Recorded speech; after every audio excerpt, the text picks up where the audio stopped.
It's Lunch with Caroline Martin. Now, a little while ago, Richard messaged me simply asking what I thought about Jehovah's Witness. He said that he'd had a crisis of faith. Now, I thought that rather than speak to him over the phone, I would speak to him in person. I invited him in earlier to talk to me about why he turned his back on his religion. Hello, Caroline. Hello, all right? love. All right. Yeah, I'm fine, thank you. My story basically is about the upbringing I had as a Jehovah's Witness.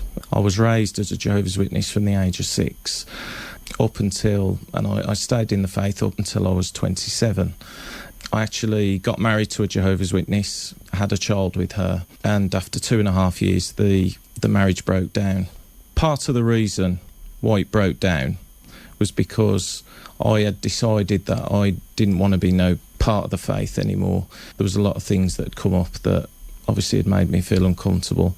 I'd watched Panorama in 2002, Suffer the Little Children, about it was on the BBC, about the child abuse problem within Jehovah's Witnesses.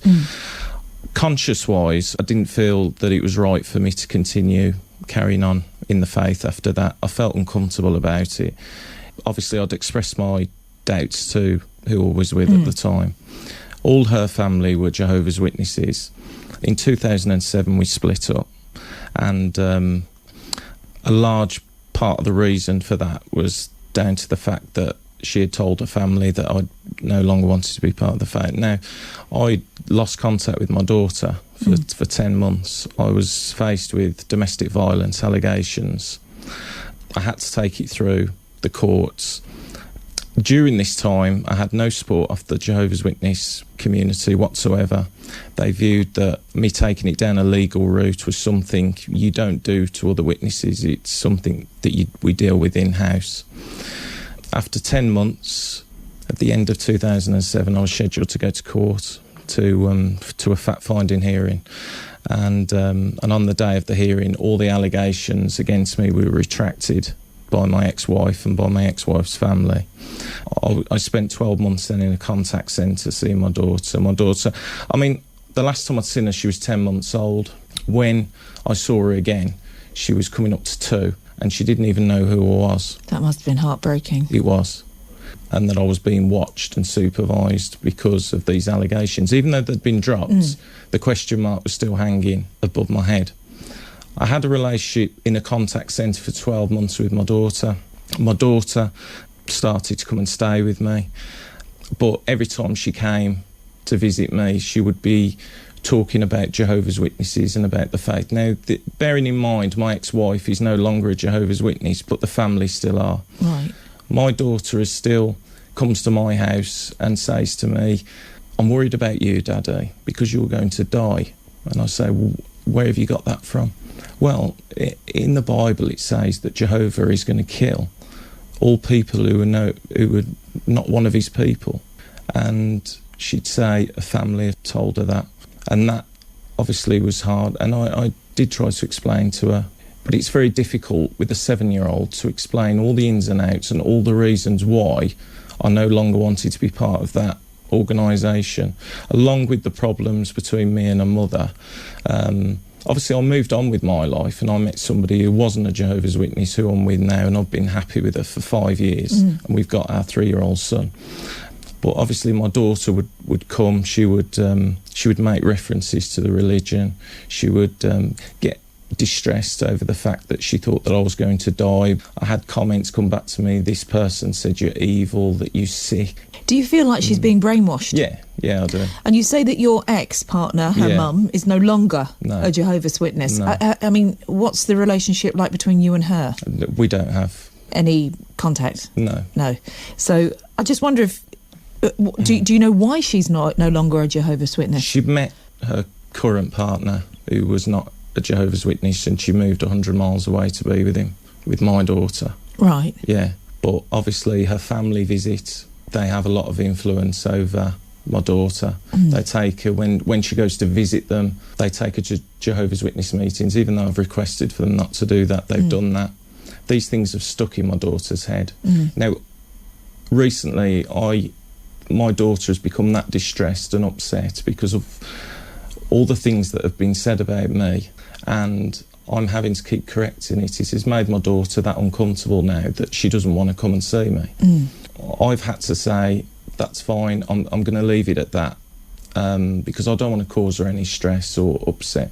She feels in the middle of two different families, and it's very, very awkward for her. She's had problems at school, and you know, she's... I was going to say, that must be difficult. Yeah. Does she go to a normal school? Yeah. That must be quite difficult if she's kind of like having to process all this that she's been given from various members of the family and then going into a normal school. Do you think that she is as fearful for her friends and that way of life as she is for you? Is it something... I mean, can you talk to the school? Have you talked to the school to see how she's getting on there? I've spoke to the school, yes, and...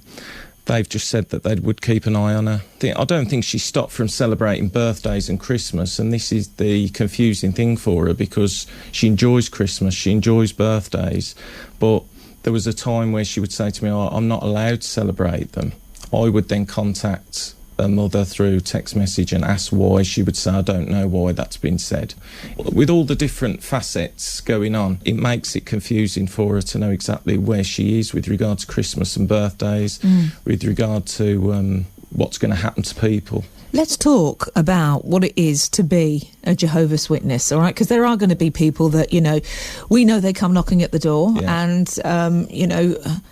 sometimes people try to avoid that. Sometimes people engage with them. Sometimes people believe in what they've got to say. Yeah. But really, I don't know a great deal more about them. So what is it to be a Jehovah's Witness, as far from your experience?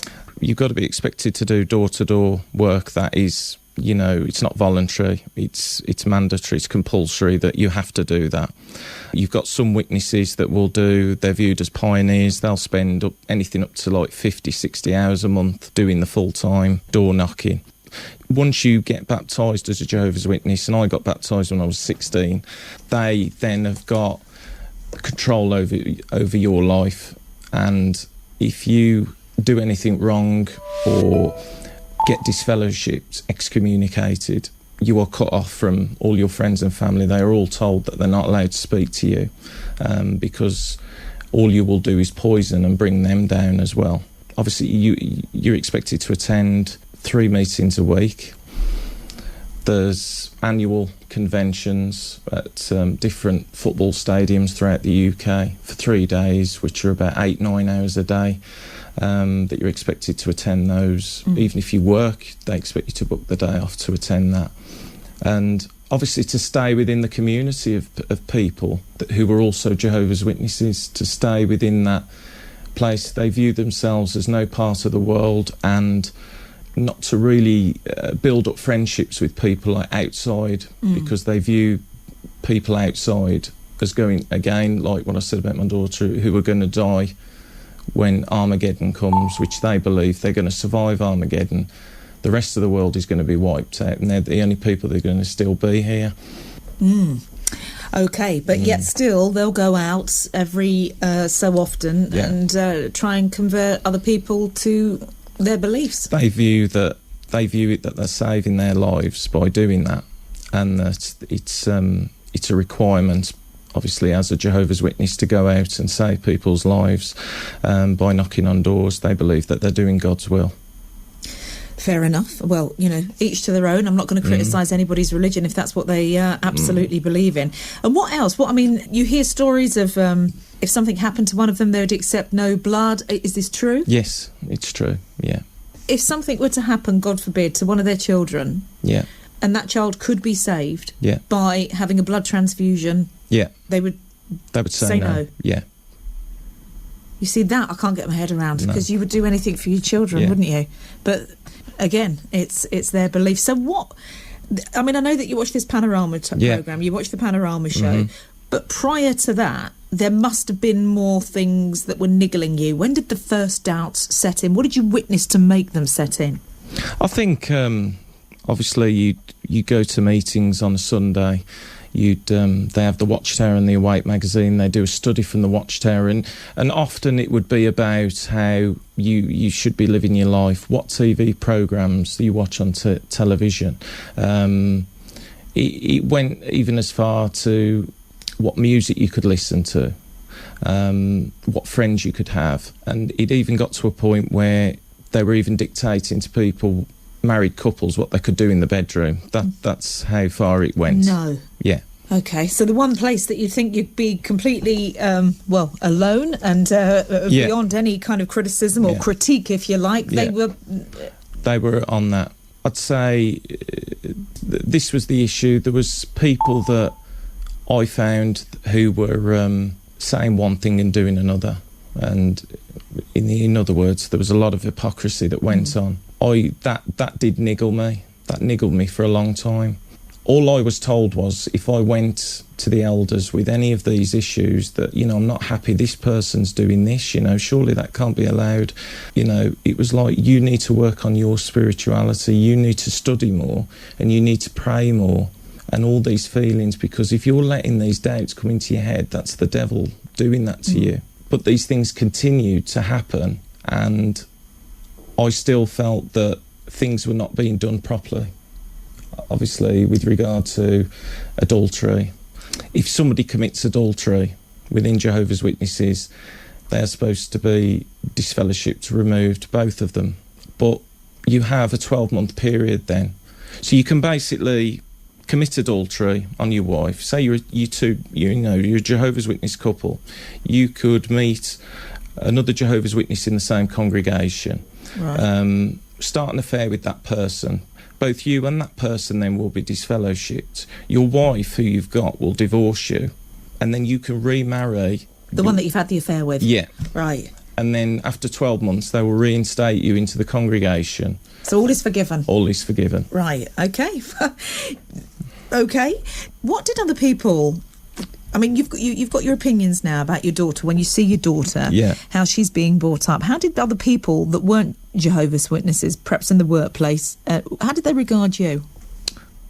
I found it quite awkward to have to explain the blood issue, why I wouldn't stay for Christmas parties, why I wouldn't stay for birthday parties. They viewed me as a bit of an oddball, I suppose, in the sense that they thought that, what is the big deal? Why can't you do these things? Why couldn't you? What is the big deal? Why can't you stay for... What is the deal with Christmas and birthdays? The Jehovah's Witnesses don't celebrate them. They view that Christmas comes from the pagan festival of worship of the sun god, and they say they criticise the church for celebrating Christmas. They say that it's not a Christian festival. It's all got pagan origins. And I know there is some historical evidence for that. And obviously, if you partake in that, then, you'd be up to be disfellowshipped for that. Obviously, if elders found out and knew that you'd been to a Christmas party, you would probably have 3 elders at the door the next day, and they would put you on what is called a judicial committee, where they would interrogate you to find out why, how, where. You would either be reproved, which means your name would be announced at the hall that you'd been reproved in front of everybody. Nobody'd know why. Or they would announce that you'd been disfellowshipped for going to a Christmas party or a birthday party, and it had come to their attention. We've heard a lot of the downsides of this. Are there any positives? Are there any bonuses? I think there's a lot of good people in the organisation still, and I don't have any ill will towards a lot of them. I think a lot of them are in the same position that I was in the sense that they genuinely believe you've got to stick at it no matter what, because there's nothing else out there that's going to give you, everlasting life and, being able to be part of a community, feel safe within a community. But obviously there's certain dangers with being part of just a community that, is reluctant to deal with the outside world. And that is Richard talking about his life as a Jehovah's Witness. Now, we have contacted the Jehovah's Witness UK headquarters in London about speaking to us. They were unavailable for an interview, but a Watchtower spokesman told us, and I'll read this word for word, we do not have a particular comment on individual cases whereby a member feels the need to leave their faith in relation to surgical procedures. We believe in abstaining from blood. We seek the best possible medical care for ourselves and our families. When we have health problems, we go to the doctors who have skill in providing medical and surgical care without blood. In many countries, any patient can now choose to avoid blood transfusion risks such as bloodborne diseases, immune system reactions and human errors. We work regularly with doctors and surgeons on non-blood management practices who regularly respect our views. And finally, we do live by good morals, and if someone feels that this conflicts with their lifestyle choice, then we wish them well on their journey. That was what a Watch Power spokesperson told us in relation to the first part of Richard's interview there. Now, in part two of my interview with Richard, I want to ask him what it was about a BBC documentary that made him question his faith and ultimately led to him leaving it and speaking out about it. So we do have more to come from Richard, and thank you for your comments on it. Talking to Richard about his life as a Jehovah Witness and what it was like when he left, when he was not a part of that anymore. Can you ever truly leave it behind? I want to talk to you this afternoon about your story. Okay, have you ever lost faith in your faith? Have you turned your back on it? And what caused that to happen? Why did it happen? Was it a certain moment? What shook your faith? Give me a call, 08453 009956. That's 08453 009956. And you can also text me. That's 81333, starting your text on WM. That's 81333, starting your text on with WM. Vicky's in Kings Winford and says, how interesting was Richard? Thank you very much for putting him on. Well, that was the first part, but we do have the second part to come, okay? We've got the second part of Richard's interview to come. Really intriguing talking to him, actually, and I just felt that to get him in, to get his story was quite important so that we got every bit of it out of him.